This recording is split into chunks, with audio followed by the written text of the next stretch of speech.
Allah in Arabic is not just a title for God. It doesn't mean God, which I'll explain. Allah is a name, and I will prove that using the Quran. There's a clear distinction between the two words Ilah and Allah, which brings me to the Shahada, the testimony of faith. La ilaha illa Allah, which literally translates as there is no God or deity but Allah. The way Ilah and Allah are spelled in Arabic do look similar, and they sound similar, but are not the same thing. They're not the same word or meaning. When you say La ilaha, Ilah means God or gods, but Allah is a name, the name of Muhammad's God. So you're saying there's no God but that one, that precise name, La ilaha illa Allah.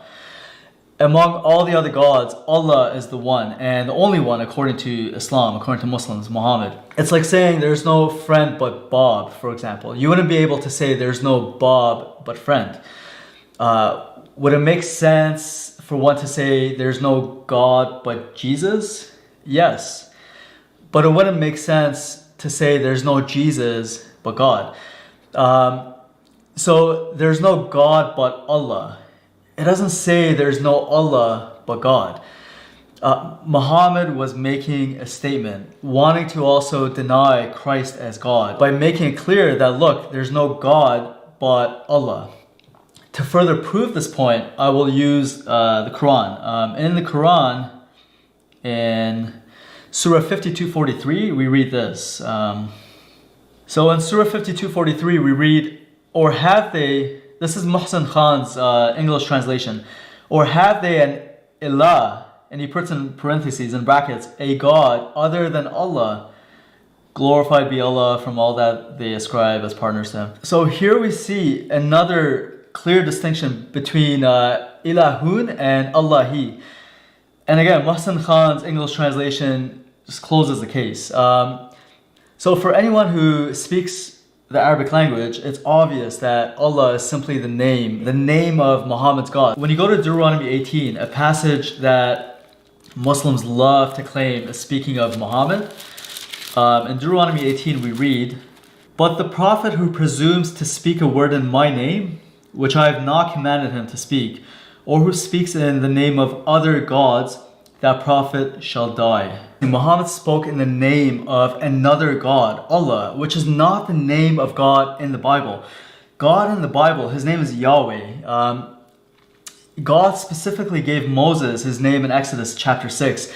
You see, anytime we read Lord in all caps, capital L-O-R-D, we read Yahweh in the original Hebrew.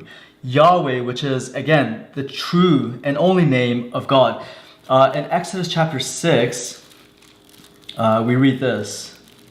"And God spoke to Moses and said to him, I am the Lord. I appeared to Abraham, to Isaac, and to Jacob as God Almighty, but by my name, Lord, I was not known to them."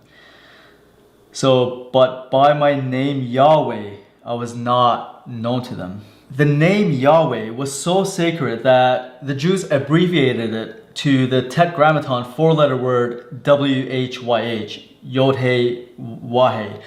But to completely change the name of God to a different name like Allah, something Muhammad did, is completely blasphemous. But the confusion for some Arabic-speaking Christians happens with Arabic Bibles, which translate God or Lord as Allah, due to Allah, the word, culturally and even religiously becoming the translation word for God in Arabic, which is incorrect.